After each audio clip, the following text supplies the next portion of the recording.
एक बार और दरूद पाक सुनाइए। अल्लाहुम्मा सल्ली अला सय्यिदिना व शफीना मौलाना मुहम्मदिन बारिक व सल्लिम सलातु सलाम अलैहि रसूलुल्लाह हबीबल्लाह सल्लल्लाहु तआला अलैहि वसल्लम। मेरे आका का फरमाने आली शान मुलाजा फरमा, मेरे आका इरशाद फरमाते हैं रब्बि फिरदल वालिद, बाप की रज़ामंदी में अल्लाह की रज़ामंदी है और बाप की नाराजगी में अल्लाह की नाराजगी है।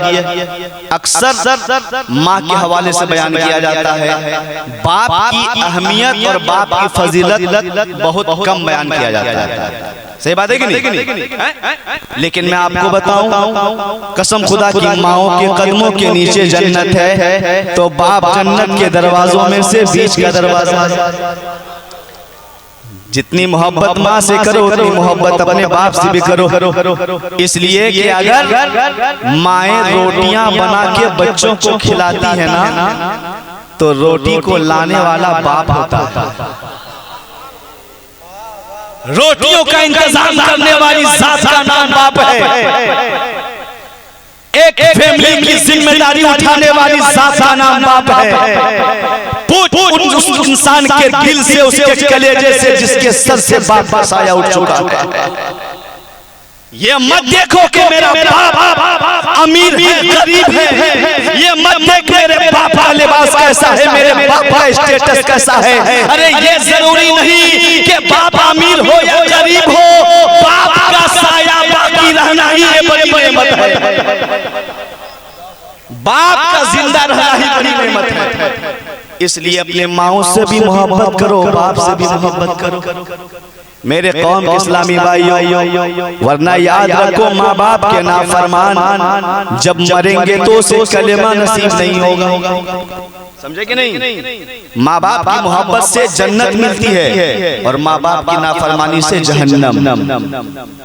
मेरे आका के गुलामों, अब समात करो। मेरे आका की बारगाह में एक सहाबी रसूल आए, अर्ज़ करने लगे, या रसूल अल्लाह, मेरे माँ बाप आप पे कुर्बान, या हबीब अल्लाह, मैं आपकी बारगाह में मशवरा तलब करने के लिए आया हूँ। सरकार मुझे मशवरा दे दे, सरकार मशवरा दे दे। मैं जिहाद में जाना चाहता हूँ, मेरे दिल में तमन्ना है इस्लाम के काम आऊँ, दीने इस्लाम के काम आऊँ। मैं अपने सर को कलम करवाना चाहता हूँ, नबी आपके कदमों पे जानिसारी करना चाहता हूँ। तो मेरे आका ने इरशाद फरमाया, सुनो, क्या तुम्हारी माँ हयात से है, क्या तुम्हारी माँ जिंदा है? अल्लाह अकबर। तो उन्होंने अर्ज किया, हाँ या रसूल अल्लाह, मेरी माँ जिंदा है। तो मेरे आका ने फरमाया, फअल्जिमहा फइन्नल जन्नता तहता रिजलिहा।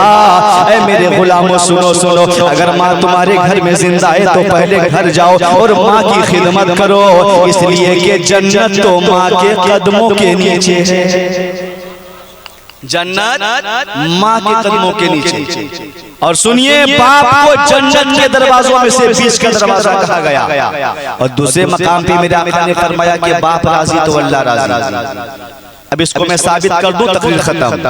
हजरत मौलाए कायनात शेर खुदा, मौलाए कायनात फातिह खैबर दामाद पैगंबर हसनैन करीमैन के बाबा जान, आप इस वाक़ये के रावी आप नकल फरमाते हैं, आप बयान फरमाते हैं कि मेरे पास एक शख्स आया, अल्लामा ताजुद्दीन सुक्की रहमतुल्लाह अलैहि ने इस वाक़ये को नकल फरमाया है। आप बयान फरमाते हैं, मौलाए कायनात की बारगाह में शख्स आया, एक जवान जिसकी कद्दो कामत लाजवाब, जिसका हुस्न लाजवाब, जिसकी आंखें भी लाजवाब। वो बयान करते हैं कि वो इंसान आके खड़ा हो जाता है, जिसमें तो तरोताजा है लेकिन एक हाथ बेकार है। आपने पूछा कि जरा ये बता कि तेरे हाथ ये तेरा हाथ ये बेकार कैसे हो गया, क्या बचपने से है या बाद में ऐसा हुआ? तो उसने कहा कि हुजूर, इससे बड़ा तवील वाक़या है, बड़ी लंबी गुफ्तगू हो जाएगी। कहा बताओ तो सही। कहा हुजूर सुनिए, अल्लाह ने मुझे दौलत दिया, शोहरत दिया, इज्जत दिया, नामवरी दी, अल्लाह ने जाहो जलाल दिया, अल्लाह ने मालो मनाल दिया। जब मेरे पास पैसे आ गए तो मेरी संगतें बिगड़ने लगी। अल्लाह अकबर। दोस्तों के साथ मैं शराब के अड्डे पे जाने लगा, मैं जुए के अड्डे पे जाने लगा, मैं शराब पी के रोजाना घर पे आता था। आने के बाद जो है जो अनाप शनाप अपनी ज़बान से बातें निकालता था। मेरे अब्बा मुझे बैठाते थे और बड़े प्यार से समझाते थे, बेटा शराब पीना हराम है, शराब ना पियो, बेटा जुआ खेलना हराम है, जुआ ना खेलो, अल्लाह के अजाब से डरो, अल्लाह की पकड़ से डरो। मेरे कौम के इस्लामी भाइयों, वो बंदा कहता है है मुझे बहुत बुरा लगा। मेरा बाप मुझे बार बार टॉर्चर करता था, बार बार मुझे समझाता था, बार बार मुझे जलील करता था सबके सामने। मैंने एक दिन अपने बाप के गाल पे तमाचा मार दिया। मेरा बाप जमीन पे बैठ जाता है, दर्द से कराहने लगा मेरा बूढ़ा बाप। मैंने बाप पे हाथ उठा दिया, अल्लाह अकबर। मेरे बाप ने दोबारा मुझे कुछ नहीं कहा, अपने हुजरे में जाकर के सिसक के रोने लगा। चंद दिनों के बाद हज का मौका आ गया। वो बंदा कहने लगा कि मेरे अब्बा हुजूर हज बैतुल्लाह को चले गए और खाने काबा के गिलाफ को पकड़ करके रो रो के उन्होंने बद्दुआ कर दिया मेरे लिए। मौला मेरे बेटे ने मुझे मारा है, तो इसका इंसाफ करना परवरदिगार। अल्लाह अकबर।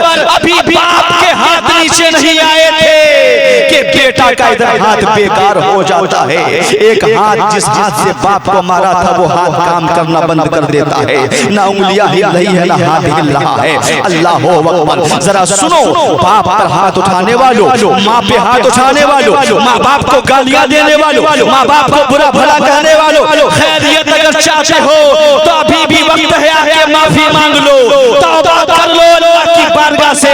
माँ बाप ने माफ कर दिया तो तुझे अल्लाह भी माफ कर देगा।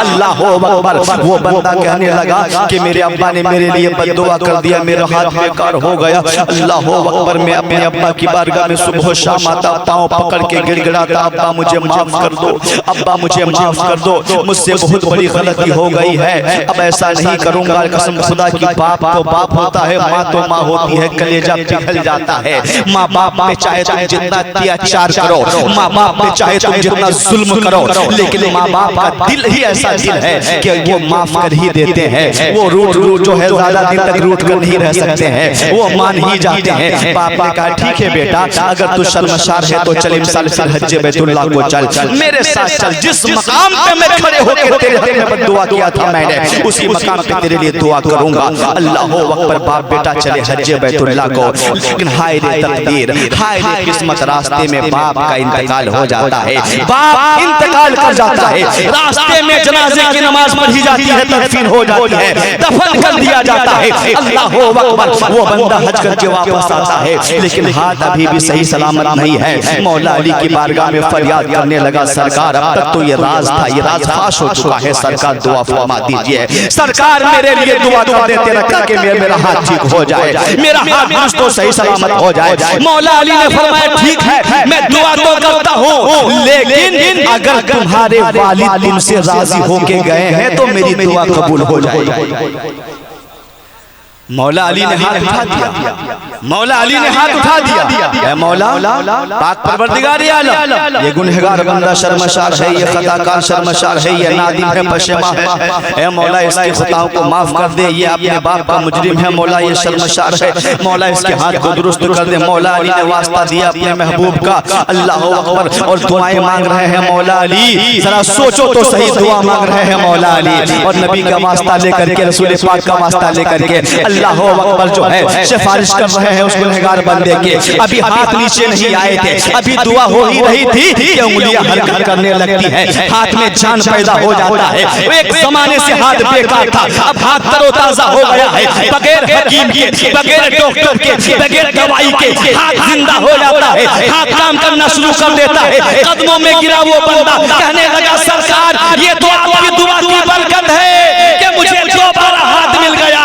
तो मौला अली ने फरमाया, अरे ये मेरी दुआ की बरकत नहीं है, ये तेरे बाप की दुआ की बरकत है, तेरा बाप राजी होके गया, अल्लाह ने तुझे जिंदगी भी दिया है, अल्लाह ने तुझे दोबारा हाथ भी दिया।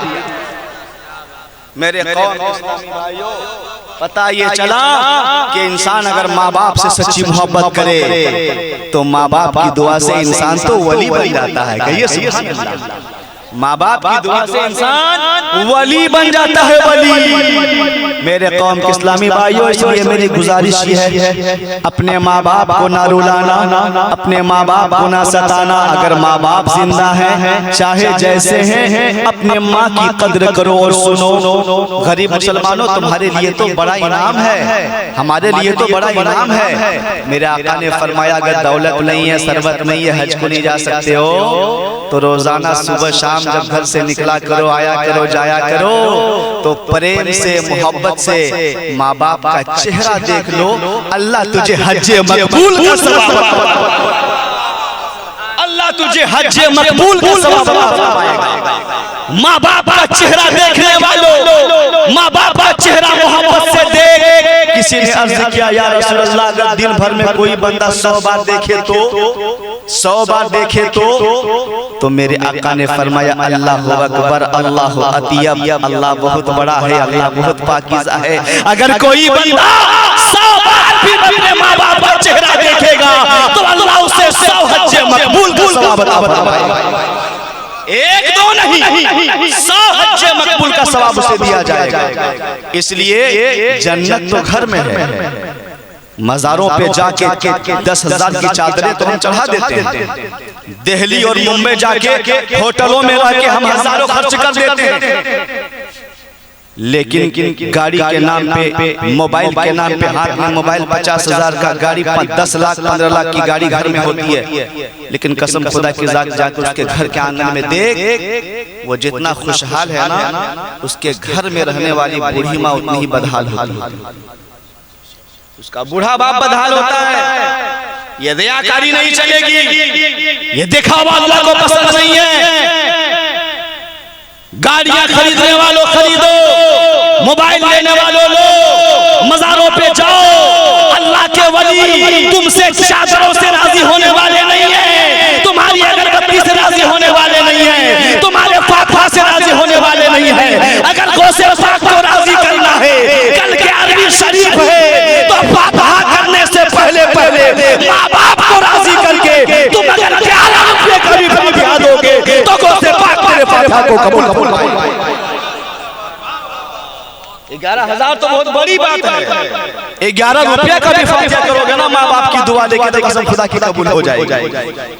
वरना माँ बाप को रुला के 11,000 का डेक चढ़ा दोगे और अजमेर जाके 10 लाख की चादर चढ़ा दोगे तो गरीब नवाज नहीं देख रहे हैं, हमारे घरों को भी देख रहे हैं, हमारे हालात को भी देख रहे हैं, हमारी जिंदगी को भी देख रहे हैं। गौसे आज़म फरमाते हैं कि मैं पूरी दुनिया को ऐसे ही देखता हूँ जैसे अपने हाथ की हथेली को देखता हूँ। हक है। अरे जब उनके गदा भर देते हैं शाहाने जमाना की झोली, मोहताज का जब ये आलम है मुख्तार का आलम क्या होगा। सुभान अल्लाह। जब गौसे पाक का ये आलम है तो मेरे नबी की शान क्या होगी। दूरो नजदीक के सुनने वाले वो कान, काने लाले करामत पे लाखों सलाम। अपने माँ बाप से सच्ची मोहब्बत करें, अपने माँ बाप से सच्चा प्यार करें और हमेशा माँ बाप का वफादार बन के रहिए, नमाज का पाबंद बन जाइए, कुरान की तिलावत करने वाले बन जाइए, शराब छोड़िए, जुआ छोड़िए, गुनाह छोड़िए और सच्चा पक्का मोमिन बन जाइए। कहिए सुभान अल्लाह।